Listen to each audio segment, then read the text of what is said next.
Hello, I'm Sensei Alex Kakio. I'd like to welcome you to this evening's meditation and sutra study.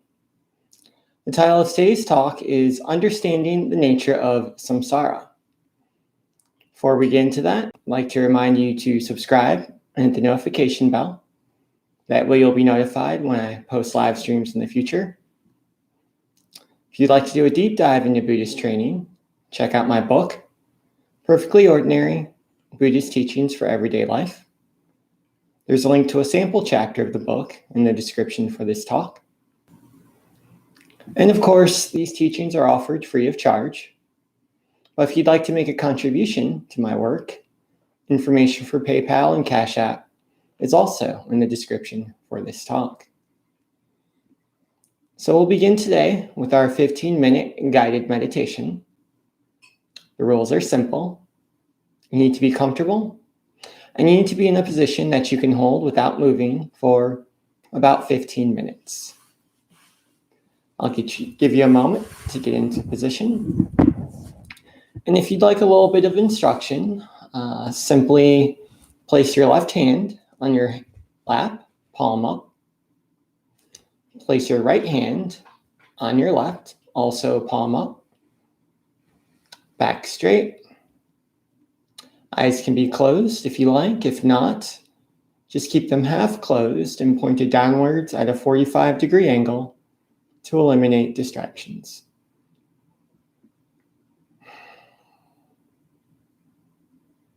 So we'll begin this evening's meditation with the breath. Breathing in and out through the nose.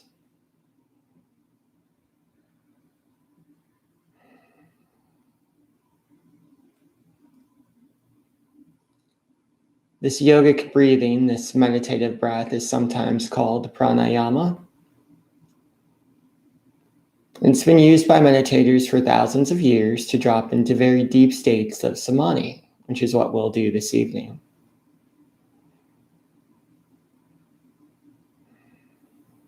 And as we're breathing in and out through the nose, on every inhale, extend the belly button so slightly, like you just had a large meal. And then relax. This creates space for the diaphragm to drop into the stomach cavity, helping us breathe deeply, and more freely.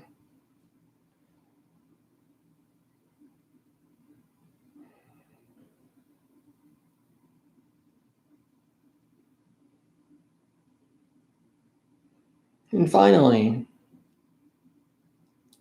if our mind wanders, that's okay. We simply say hello to our thoughts and we bring our focus back to the physical sensations of the breath. Perhaps we focus on the feeling of air moving in and out of our nose and down our throat, or the feeling of our belly and our diaphragm expanding and contracting. We'll do this for about 2 minutes. I'll keep time. All you need to do is breathe.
Great work. Now we'll continue with the meditation by adding a visualization component. We're going to visualize a ball of energy resting in the hara, which is the space behind our belly button. This is the seat of our spiritual power. And this fiery energy is whatever our favorite color is. If we like blue, the energy is blue. If we like green, the energy is green. With every inhale through the nose, we take air into our lungs. With every exhale through the nose, we visualize ourselves blowing on that fire, just like we would a campfire in the woods, making it bigger and brighter with every breath.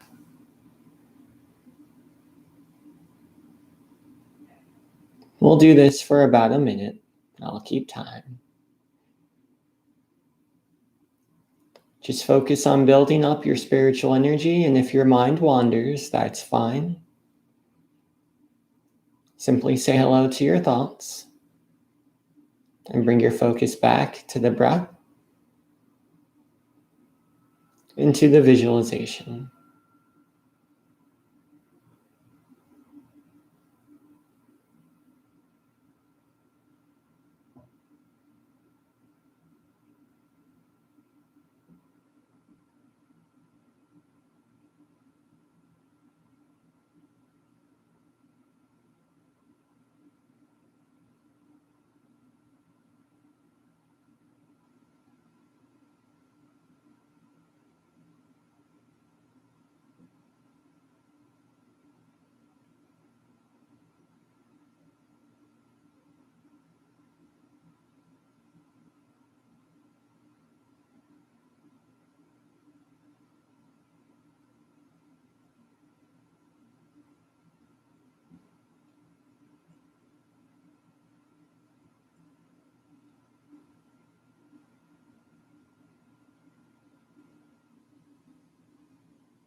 Excellent. You're all sitting so still and so quietly. It's wonderful to see. And now we'll build on this momentum by extending a channel of energy down from our hara, down from that energy in our belly, all the way down to the center of the earth. And when we get there, we'll find an energy that's identical to our own.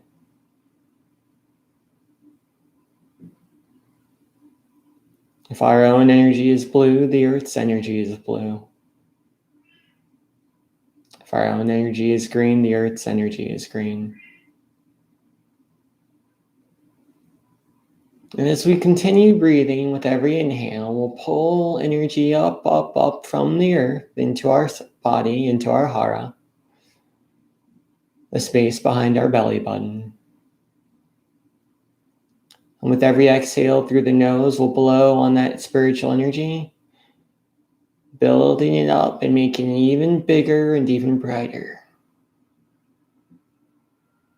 So we're using the earth's energy to add to our own, and then we're magnifying it with our breath.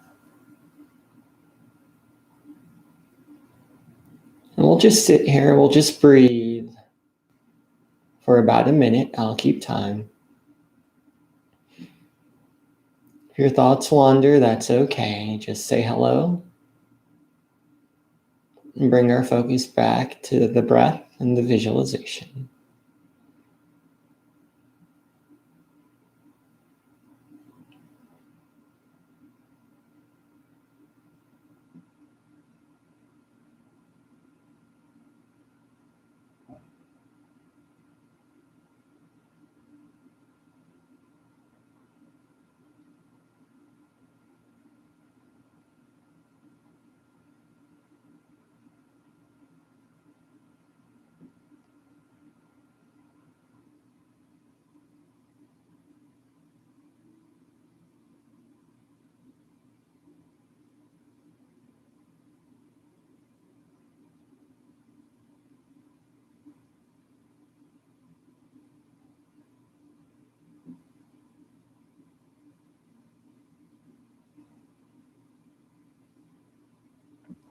Great work.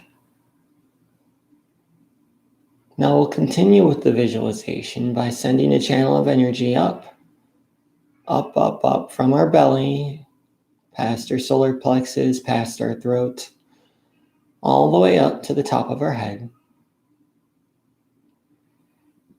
And we'll continue pulling energy up from the earth with every inhale. It'll stop in our belly, and then with every exhale, we'll push it out, up to the top of our head until it explodes outward like a volcano, showering us in healing spiritual light.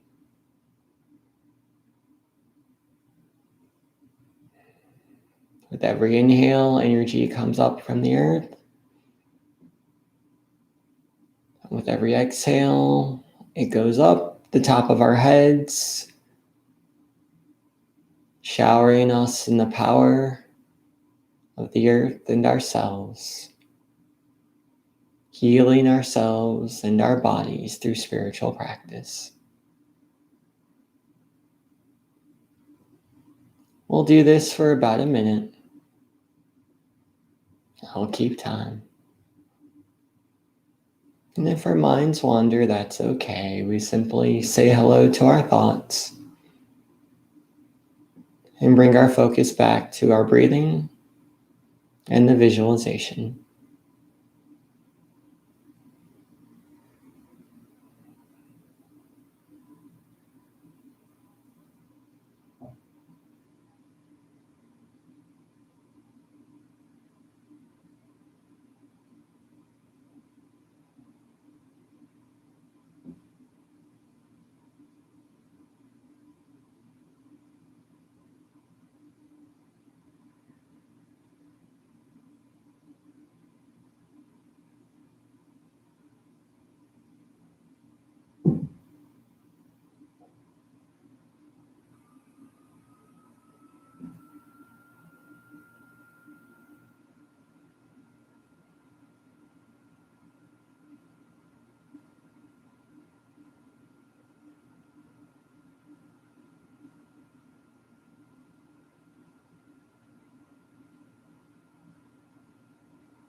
Wonderful. This has been a very powerful practice. Wonderful energy. But now it's time to bring it to a close. Continue with our sutra study. So slowly, gently, we'll take that channel of energy going to the top of our heads and we'll draw it down. It gets smaller and smaller, like we were turning off a faucet, until it barely reaches the top of our head. Then it barely reaches our throat, barely reaches our solar plexus, and finally stops right where it began, in our heart, the space behind our belly button, the seat of our spiritual energy.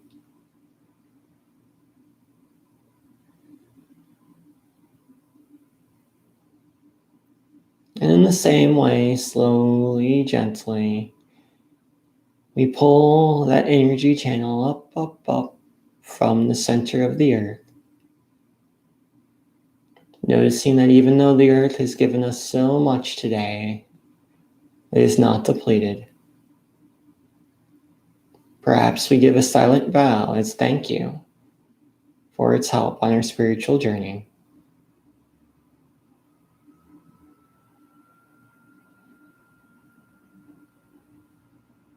until finally we're left right where we started, with the ball of energy, the fiery energy in our belly. Breathing in and breathing out. Noticing that this energy is always there, and we can call on it whenever we need it. But now it's time to come back into our bodies, so we gently lean our heads to the left, then to the right, back and forth,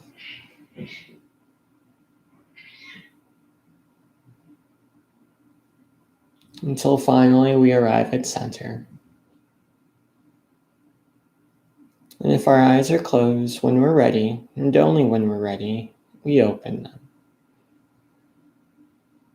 I'll give you about 30 seconds to do that.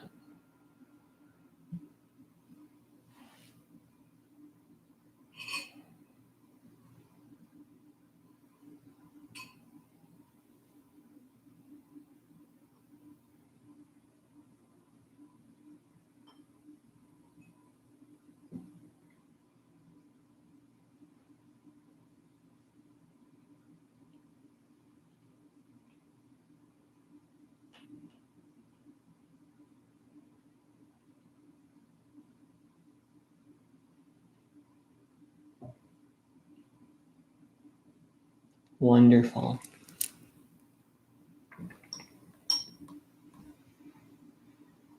Thank you for sitting with me this evening. It's always good when we can practice together. I'll take a drink, and then we'll start this evening's sutra study.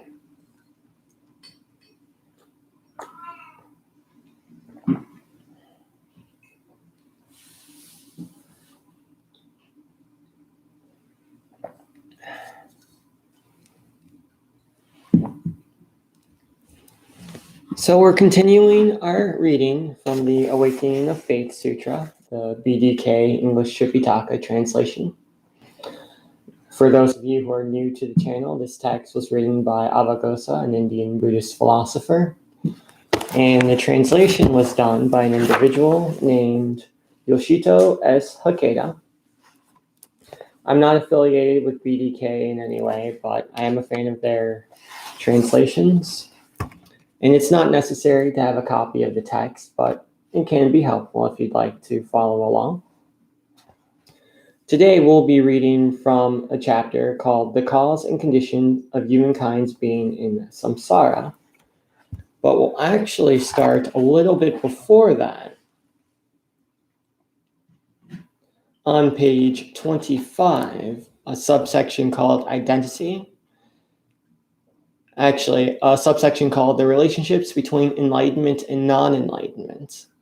On page 25, I think that adds something to the rest of the text we'll be reading today. Two relationships exist between the enlightened and non-enlightened states. They are identity and non-identity. Identity, just as pieces of various kinds of pottery are of the same nature in that they are made of clay, so the various magic-like manifestations of both enlightenment, non-defilement, and non-enlightenment are aspects of the same essence, suchness. For this reason, it is said in a sutra that all sentient beings intrinsically abide in eternity and are entered into nirvana.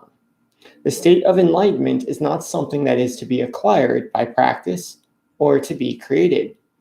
In the end, it is unattainable, for it is given from the beginning. Also, it has no corporeal aspect that can be perceived as such.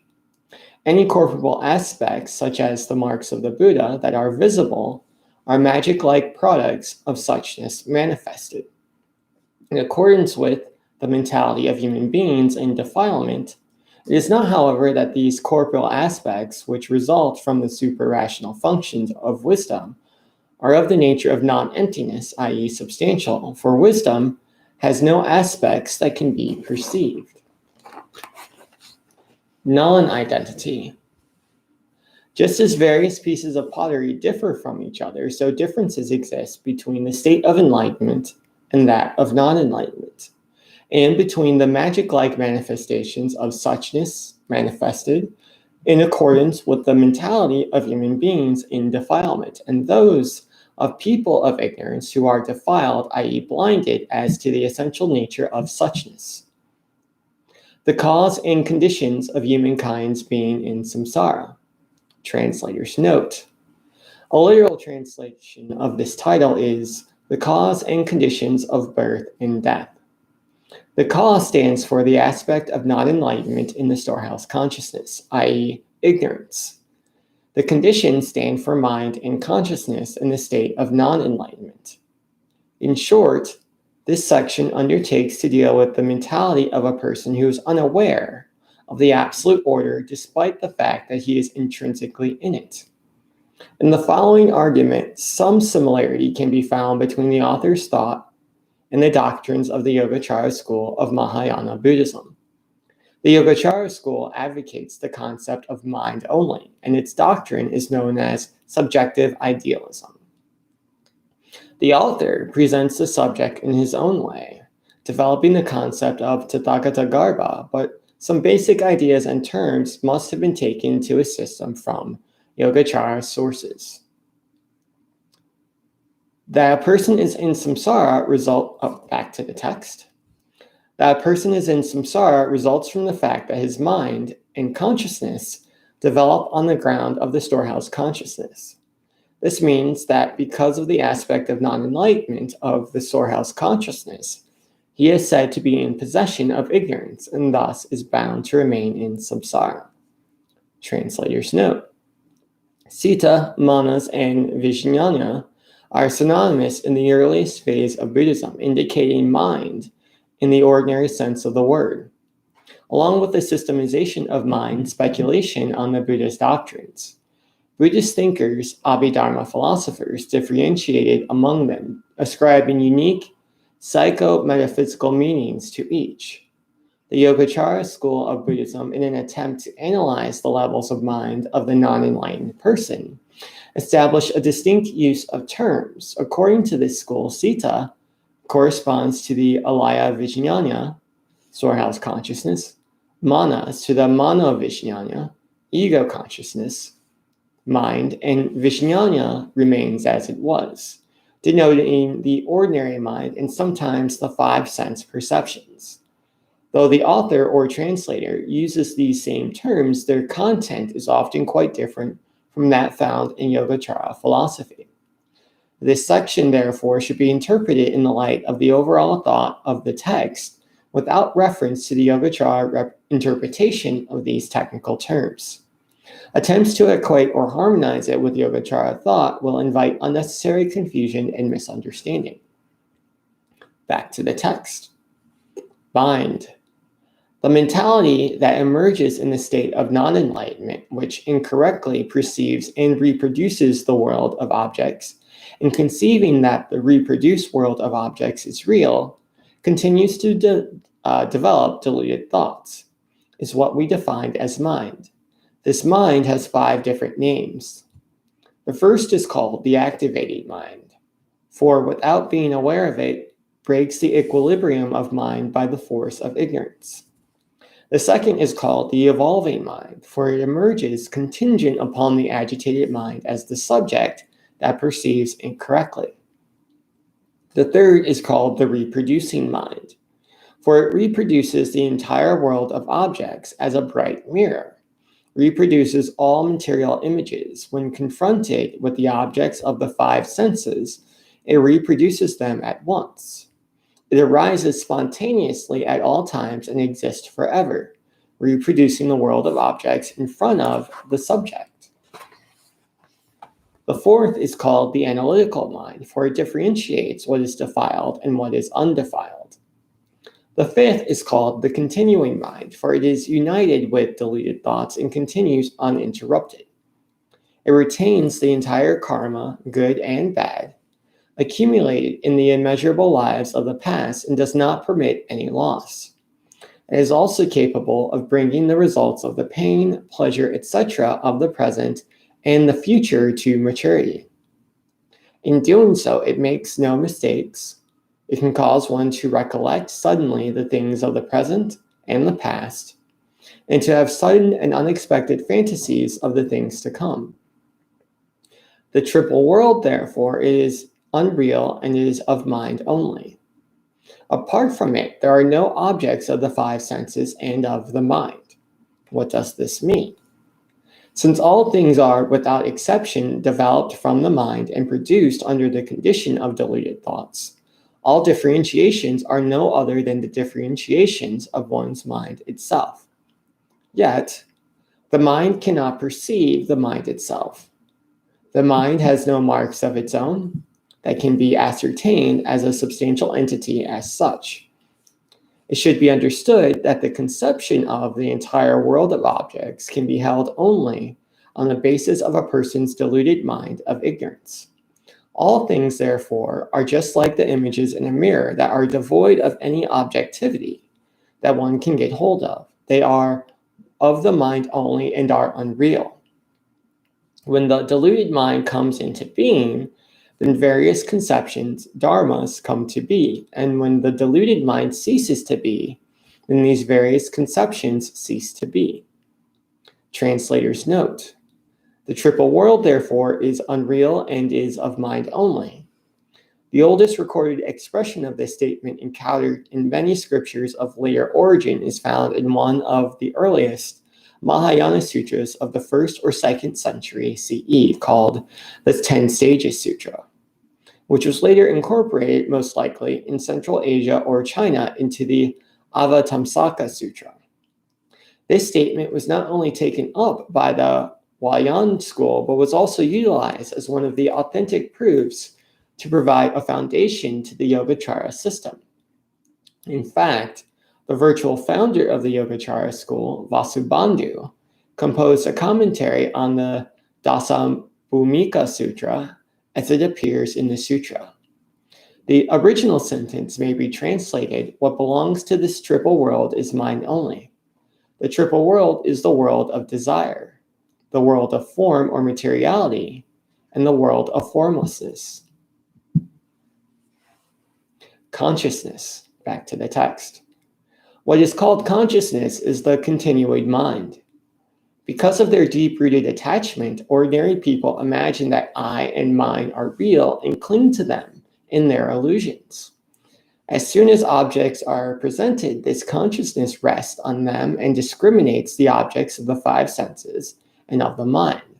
This is called vijnana, i.e., the differentiating consciousness or the separating consciousness, or again, it is called the object discriminating consciousness. The propensity for discrimination of this consciousness will be intensified by both the intellectual defilement of holding fast to perverse views and the affectional defilement of indulgence in passion. That the deluded mind and consciousness arise from the permeation of ignorance is something that ordinary people cannot understand. The followers of the Hinayana with their wisdom likewise fail to realize this. Those bodhisattvas who, having advanced from their first stage of correct faith by setting the mind upon enlightenment through practicing contemplation, have come to realize the Dharmakaya, can partially comprehend this, yet even those who have reached the final stage of bodhisattvahood cannot fully comprehend this. Only the enlightened ones, Buddhas, have thorough comprehension of it. Why? The mind, though pure in its self-nature from the beginning, is accompanied by ignorance. Being defiled by ignorance, a defiled state of mind comes into being. But, though defiled, the mind itself is eternal and immutable. Only the enlightened ones are able to understand what this means.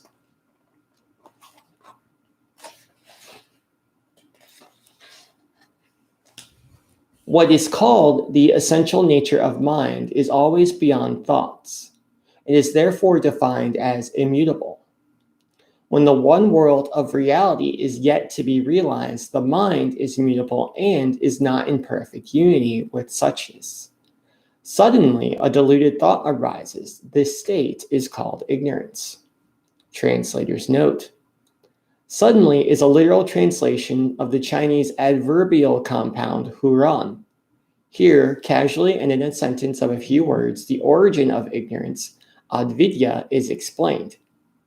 Ignorance is the most fundamental problem of Buddhism, comparable in its significance to that of original sin in Christianity.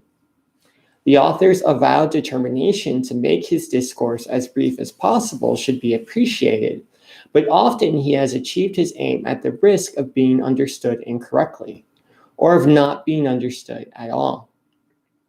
There has been much discussion on the meaning of Huron in connection with the origin of ignorance, mainly on the basis of interpretations proposed by Fa Jiang, the most celebrated commentator on the text. Following the comment made by the Korean monk Won Yo, Fa Jiang says of it, 1. That ignorance alone becomes the source of defiled states of being. It is the subtlest, no other state of being can be the origin of this. It is therefore said in the text that ignorance emerges suddenly. Commenting on a quotation from a sutra, he says, suddenly means beginninglessly, since the passage quoted makes clear that there is no other state of being prior to the state of ignorance. The word suddenly is not used from the standpoint of time, but is used to account for the emergence of ignorance without any instance of inception. It is clear then that Fa Jiang interpreted suddenly as without beginning. Accordingly, the conclusion may be drawn that ignorance, the primary cause of the non-enlightened state of human beings, has no beginning but does have an ending, since it disappears with enlightenment. A monk of Ming China named Senji, in his commentary to the Awakening of Faith, written in 1599, glosses suddenly as buzhu, which may mean unconsciously or without being aware of the reason. If Huran is a translation of a Sanskrit word, the original word akasmat may be posited. Akasmat means without reason or accidentally. If this is correct, the following metaphor quoted by Chinese monk Ji Wan, died 1038 of the Huayan school, interpreting suddenly is peculiarly relevant. He writes, ignorance is like dust which is suddenly collected on a mirror, or like clouds which have suddenly appeared in the sky. In the earlier part of the text, the claim was made that human beings are originally enlightened and that ignorance or non-enlightenment are not intrinsic, but accidental. Ignorance results from an unconscious and accidental estrangement from the essence of mind, suchness. In the absence of the awareness of estrangement, however, the origin of ignorance cannot be an object of intellectual analysis. For the intellect, the origin of ignorance is unimaginable, unless mythologized, hence suddenly would appear to be an excellent solution. C. Defiled states of mind. 6 kinds of defiled states of mind, conditioned by ignorance, can be identified. The first is the defilement united with attachment to Atman, from which those who have attained liberation in the Hinayana and those bodhisattvas at the stage of establishment of faith are free. The second is the defilement united with the continuing mind, from which those who are at the stage of establishment of faith and who are practicing expedient means to attain enlightenment can gradually free themselves completely at the stage of pure-heartedness. The third is the defilement united with the discriminating analytical mind, from which those at the stage of observing precepts begin to be liberated, and finally are liberated completely when they arrive at the stage of expedient means without any trace. The fourth is the subtle defilement disunited from the represented world of objects, from which those at the stage of freedom from the world of objects can be freed.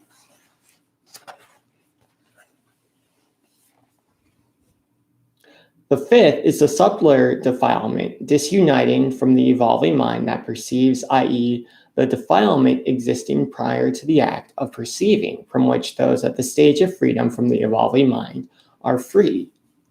The sixth, the most subtle, is the defilement disunited from the basic activating mind, from which those bodhisattvas who have passed the final stage and have gone into the stage of Tathagatahood are free.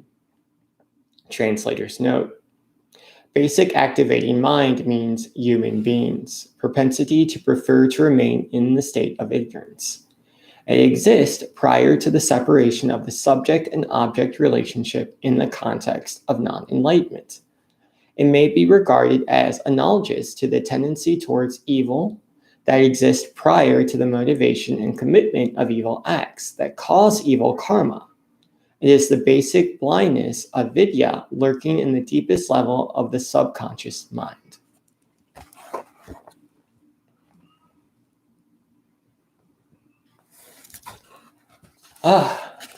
So there were a lot of words there. What does it all mean? I'm going to take a drink before I answer that.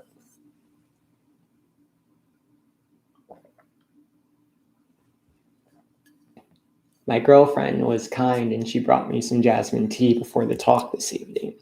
I'm eternally grateful to her. Okay. So one of the questions that have come up in the past when we've had these discussions, and it's a question that comes up in not just Buddhism, but in religion, all religions as a whole, is where does suffering come from? Why do bad things happen? And in Buddhism, we are taught that suffering at its root comes from ignorance. We are ignorant of our own enlightened nature, and because of that, we act in an unenlightened way. So then the practice of Buddhism is remembering who and what we are, returning to that enlightened state of mind, that original self, that true self, so that we behave in a way that ends suffering for ourselves and for others. Now that's simple enough, but then that begs the question, where does ignorance come from? And that's the question that Awakening in his wisdom and his compassion was answering in tonight's chat. Now, before I get into that, I do want to get into the relationship between enlightenment and non-enlightenment, because that's very important to our understanding of ignorance and where it comes from.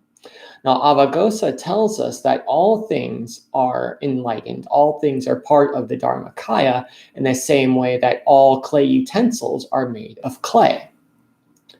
So if we make a clay, well, actually, I won't use clay. I'll use metal because that'll help the analogy more. Let's say if we look in a drawer in our kitchen and we have a knife, we have a fork, we have a spoon. They're all made of metal. They're all silverware. So in silverwareness, metalness is inherent in their nature. They are all, quote unquote, enlightened in that way. They're the same. At the same time, they are also non-enlightened. They are different because even though they are inherently made of metal, they are shaped in different ways. The metal fork is different than the metal spoon. The metal spoon is different than the metal knife. So you could say the metalness is their true nature, and the silverwareness, the fork, the spoon, the knife, that's their non-enlightened nature. That's their illusory nature. But it would be foolish for us to say all of them are made of the same material. They're all metal. Therefore, I'm going to try to cut up my vegetables with a spoon because they're all made of metal. Or I'm going to eat my soup with a fork because they're all made of metal. We recognize the sameness of all the silverware, but we also recognize and appreciate their illusory nature, and we work with that illusory nature skillfully. They are the same and not the same. They are enlightened and non-enlightened at the same time. This Saha world we live in, this samsaric world that we're all a part of, is exactly the same way. It's all part of the Dharmakaya, all part of the Buddha body. Everything we see, including ourselves, is enlightened. And at the same time, it's illusory. It's not enlightened. The plant behind me is different from the Buddha statue, which is different from this robe, which is different than my okesa, but all of them are part of the Buddha body. And yet, I need to recognize and appreciate their illusory nature in order to work with them skillfully. The way I treat the plant is not the same way I treat the Buddha statue, is not the same way I treat my robes. This is the twofold path of our reality. It is absolute and conventional at the same time. It is enlightened and non-enlightened at the same time. Our ignorance is that we are so trapped in the illusory nature of our reality that two things happen. One, we forget the true nature, which is the Dharmakaya, which is enlightenment. And two, we don't understand how to work with the reality in front of us skillfully. We try to use the fork to eat our soup, and we try to use the spoon to cut up our vegetables. So where does ignorance come from? Well, from the Buddhist standpoint, ignorance is an accident. It doesn't have a starting point per se. It has an ending. Ignorance ends with enlightenment, but where does it start? We can't say. Ignorance goes to the beginningless past in the same way that the absolute goes to the beginningless past. The absolute is eternal, therefore the ignorance is eternal. Enlightenment and non-enlightenment are the same and different at the same time. It's like being caught in a bad dream. No one wants to have a nightmare when they go to sleep, but we do. Why? Who knows? But sometimes you have a bad dream, and the wisdom comes in being able to wake up from that bad dream and work skillfully with our knowledge to know that, okay, that sucked, it was terrible, but it's over now. And I'm not going to take that bad dream into the rest of my life. From the Buddhist standpoint, we are trapped in a bad dream in samsara. And our goal is to wake up, to realize enlightenment, to realize the true nature of reality. That's why we suffer, because we can't see things clearly. That's why the first noble truth of Buddhism is not right concentration. It's not the meditative teachings. And it's not even right speech, right action, and right livelihood. It's not even the moral teachings. The first tenet of the Noble Eightfold Path is right view. We have to see the world correctly. We have to be able to tell the forks from the knives and learn to work with them skillfully. Once we see the differences, now we work with them skillfully. That's the moral teachings. And then we learn about the nature of the metal, which makes them up. That's the meditative teachings. The Buddha was very purposeful and very skillful when he put these teachings together. It all fits like a puzzle. And we, being fortunate as we are coming on the tail end, and we just have to read the teachings and act upon them. But it's important to understand that it's because ignorance is eternal, our practice then is also eternal. It's lifelong. We don't just do it right once and then it's over. That's why when we meditate, I always say over and over and over again, if your mind wanders, that's okay. Say hello to your thoughts and bring your focus back to the breath. Because our mind is always creating new illusions, which is fine. That's what minds do. The important thing is we don't get caught up in those illusions. We recognize them as dreams and we bring ourselves back to the meditation, which then points us to our enlightened nature. Sometimes in meditation circles, this is called seeing the space between words, the space between our thoughts, the space between our inhale and our exhale. And when we do that, what we find is a place beyond words, a place beyond thoughts, which is our true enlightened nature. But because ignorance and defilement are eternal, they're also very subtle. And this is something I've experienced in my own practice, that the defilements I worked with early on were very, very gross, very clear, very easy to see and understand. The attachment to anger, the attachment to violence, the attachment to greed. No one really looks at that and says, I need to be more greedy. This is why when Buddha gives the teachings, he doesn't start off with ignorance. He starts with greed, anger, or he doesn't start with ignorance of the absolute, rather. He starts with ignorance of the conventional. It's very easy to wrap our minds around those gross attachments, those gross defilements, greed, anger, ignorance of the conventional world. But then it gets more subtle. Suddenly I'm not attached to material things. I'm attached to bad memories and the emotions I associate with them. I'm fine letting go of my material stuff, but that grudge I have against that kid who pushed me off the swing set in 3rd grade, the grief I feel at the family member who won't return my phone calls, that's more subtle. That's a little bit more difficult to let go. And then as we practice even more, the defilements get more subtle and our practice becomes more subtle. Suddenly we have to let go of our attachment to the idea of being a good meditator or being a good Buddhist, being a good human being. Not to say those things are bad, not to say that we shouldn't strive for those things, but we have to let go of the idea that we'll make it someday, that someday we'll knock this Buddhism thing out of the park and we can move on to something else. The practice is a lifelong practice because ignorance is a lifelong practice.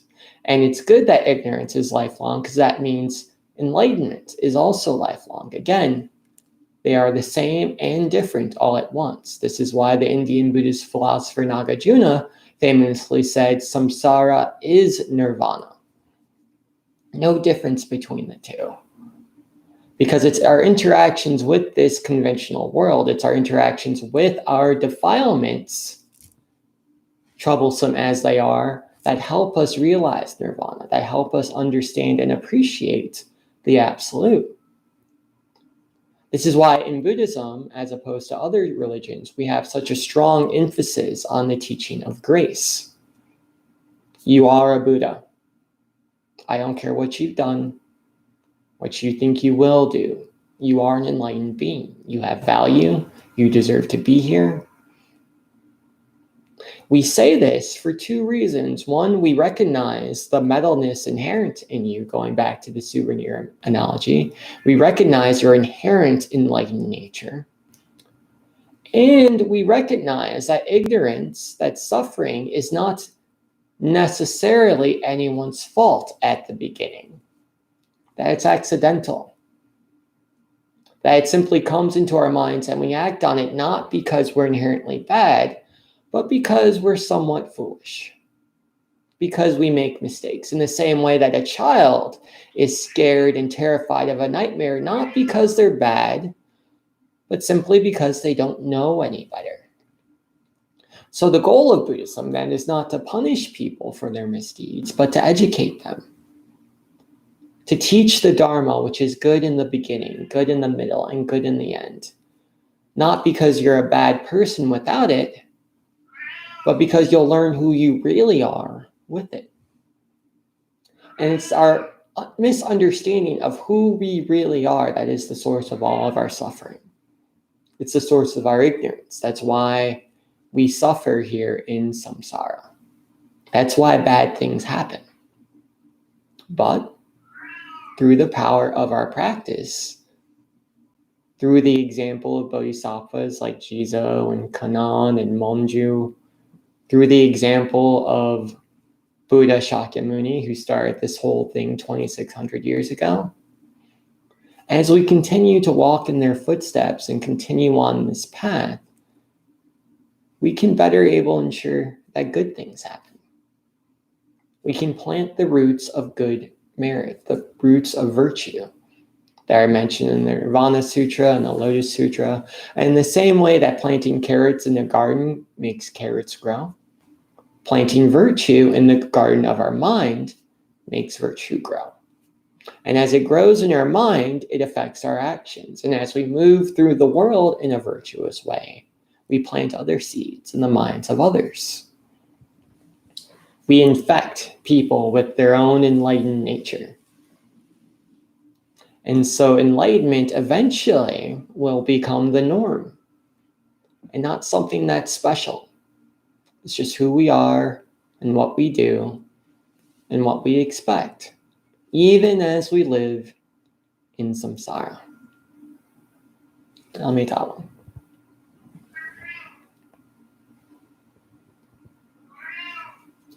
So that's the talk for today. I hope it was helpful.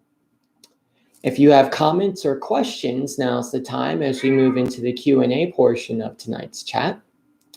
If you have something you'd like to ask about tonight's sutra reading, about the talk I just gave, comments you'd like to share with the Sangha, just type those in the live chat. I'll be sure to respond.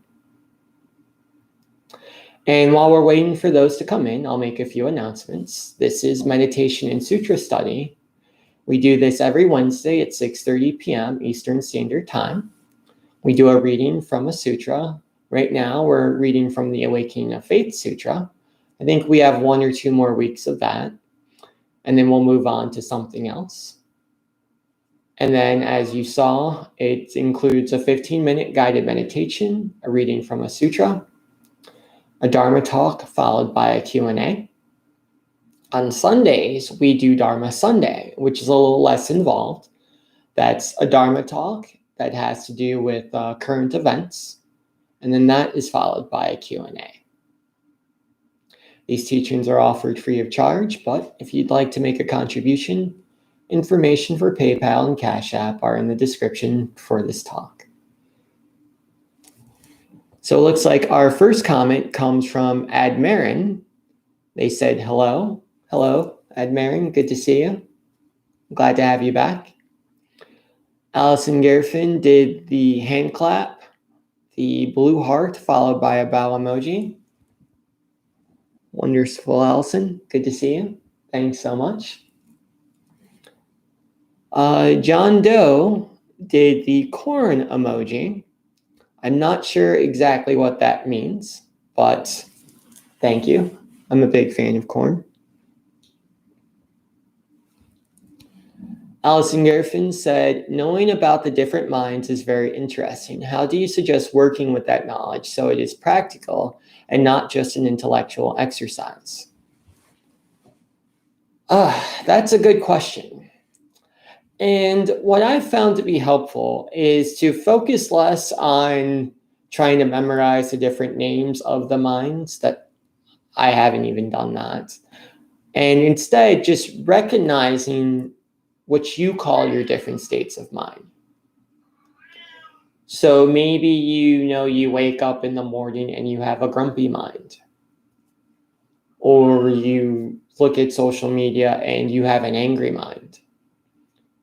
Or maybe you have a hungry mind and that makes you angry or grumpy. So you have a hangry mind, as it's called sometimes. It can be very powerful practice to label our thoughts, label our mind states. It's very common in Vipassana circles. And what this does, in my experience, from a practical standpoint, is it pulls us out of the illusion of that defiled mind state. So if I'm angry, which is fine, that's a perfectly human, perfectly natural state of mind. But if I tell myself this is an angry mind state, it changes from I'm angry and it's simply something I'm experiencing. Going back to the bad dream. If we think the dream is real, it's terrifying, right? And it could ruin our entire day. But if we tell ourselves, well, that was a bad dream, it's still not pleasant, but we can go on about our work. Our mind states work in the same way. especially when we're having unpleasant mind states, to simply say this is an angry mind state, this is a sad mind state, this is a frustrated mind state. Pulls us out of that illusion, pulls us out of that dream, and helps us not be so attached to it.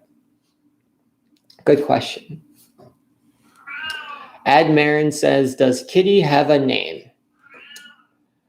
Yes, he does. So there's actually 3 cats in the house right now. There's Enzo, who has made appearances on the channel before. He's, attacked the camera and things of that nature, which is why he's no longer allowed in the room while I do these talks. There's also Sam, and there's one more cat called Finn. So there's 3 cats. They're brothers. If I had to guess, I would say that's probably Sam at the door right now. He's the most vocal of the 3, though Enzo likes to talk a lot too. So it's probably one of those 2.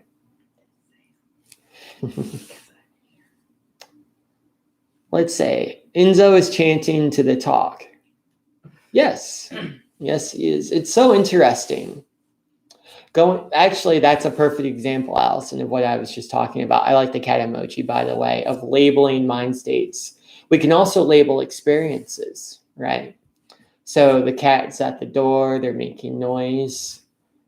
We can label that one of 2 ways. The cat's being annoying, or the cat is chanting and helping us in our practice. Both are true. But the one that we choose to focus on is what affects our mind state and affects our ability to realize enlightenment. So it's very skillful on your part, actually, to say Enzo is chanting. He's chanting for the good of all of us. Namu Amida Butsu. Wonderful. Thank you. Kendra Jones said, I am new to Buddhism. I'm trying to learn more about it, but not sure what first steps I should take. Well, first off, Kendra, thank you so much for joining us. It's good to have you here this evening. Welcome to the Sangha. I think this would actually be a very good start for you. Like I said, every Wednesday we do meditation and sutra study. Then every Sunday we have Dharma Sunday, where I give a Dharma talk that's attached to current events. So I think that will be helpful for you early in your practice. I've also written a book, Perfectly Ordinary Buddhist Teachings for Everyday Life. And what that does is it discusses the 4 Noble Truths of Buddhism. It also discusses the Noble Eightfold Path and how those can be helpful in daily life as well. And there's a sample chapter of the book in the description for this talk, if you'd like to read that. Let's say, I think the most important thing for beginners is just to keep it simple. Oftentimes when we start out, we want to do everything all at once and we can get overwhelmed. So I'd recommend maybe starting with a simple daily sitting practice, meditation. And that can be hard for Westerners, but you can go to the start of this video and there's a guided meditation for 15 minutes. You can follow along with that. Or you can engage in meditative breathing on your own, which is good because you can do it anytime, anywhere. Simply breathing in and out through the nose, extending the belly button on every inhale. And what that meditative breath does is it brings you into a calmer, more focused state. It's good just for daily life in terms of just getting through the day, but it's also helpful in terms of dropping into deeper states of meditation, which will be important as you continue in your practice. But it's wonderful to have you here. Thanks for joining us. Allison Griffin said Ad Marin had a question higher up. Oops. I apologize. I missed that. That was my fault.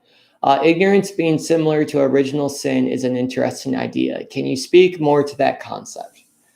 So, yes, I can. I don't actually agree with the translator's discussion about that. I see where he's going with it. The idea that original sin is where suffering comes from in the Abrahamic faiths. So Christianity, Judaism, Islam, And that's, for those of you who don't know, Adam and Eve are living in the Garden of Eden. God tells them not to eat from the tree of the fruit of knowledge. They do. They gain knowledge of good and evil, and they're cast out of the garden. And that's where suffering comes from, according to that faith. So I see the connection there in that he's saying that ignorance is the starting point in Buddhism. But I think there's some connotations there and some nuances there that get missed. Primarily because there's a certain level of blame that's associated with the story of original sin. So suffering is a punishment that we have to endure. According to the story, men have to toil to gain food from the soil of the earth. Men, or women rather, experience terrible labor pains. And we're being punished because we did something wrong. In the Buddhist telling of ignorance and suffering, however, there's no blame associated. It's an accident, as it was said in the text. Why do we suffer? Because we do. But because we're suffering, this is a way out of suffering. So it's less a punishment and more just a state of being, just a happenstance. We suffer in the same way, we're ignorant in the same way that the sun rises in the east and sets in the west. That's just how it worked out. But now that we're here, what can we do to work with the sun skillfully so that we can grow crops? What can we do to work with our ignorance skillfully so that we can realize our own enlightenment? So again, I appreciate where the translator was going with that, but I think there's some nuance there that gets missed, primarily around the conceptions of grace and original enlightenment. The notion of original sin has an idea of blame attached to it, and the notion of original ignorance in Buddhism does not. Again, it's like having a nightmare when you go to sleep. It's no one's fault. It's just what happens. But that's a good question. I'm glad you brought that up. I meant actually to say something about that and I forgot. So that was very helpful. Thank you. Alison Griffin said, okay, that's helpful. Great. Glad to hear it. Ed Marin said, yes, the Sunday sessions are very helpful. That's wonderful. I'm glad you enjoy them. That's great. I wasn't quite sure how those would go over, but there seems to be a good reception, which is good. And if anyone has a topic that they'd like me to discuss during our Sunday sessions from a Buddhist standpoint, type it in the chat, or if you're watching a recording of this, leave it in the comments, and I'll be sure to work it into the lineup, so to speak. Kendra Jones said, thank you. Thank you, Kendra. And Ed Marin said, no worries, with a smiley face. Oh, well, thank you, Ed Marin. I appreciate your kindness and your forgiveness. Any other questions or concerns this evening before we break?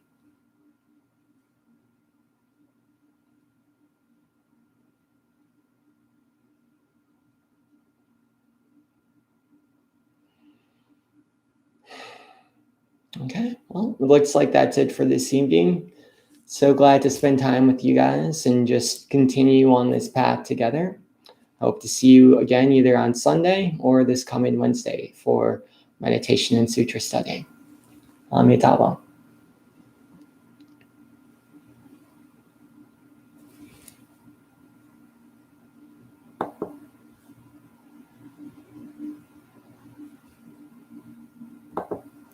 Oh, one more.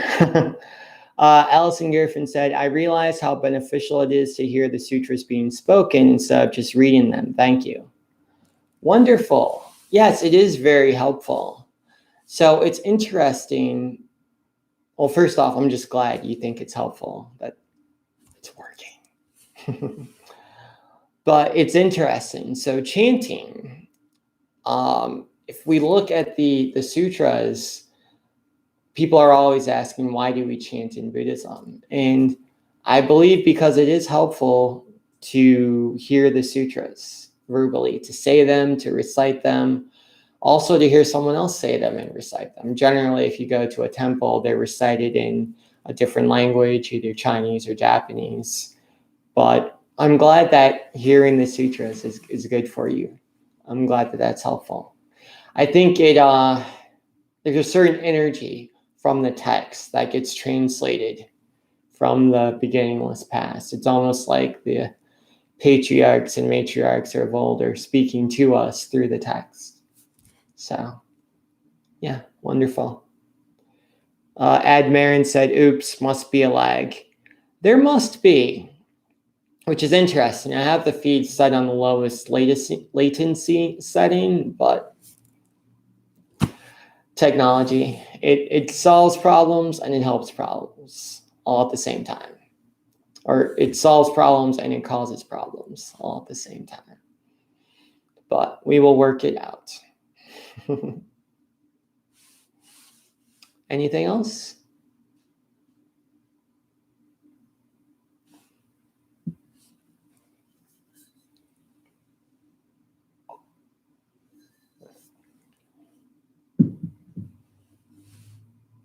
All right. Well, thanks everyone. Amitabha.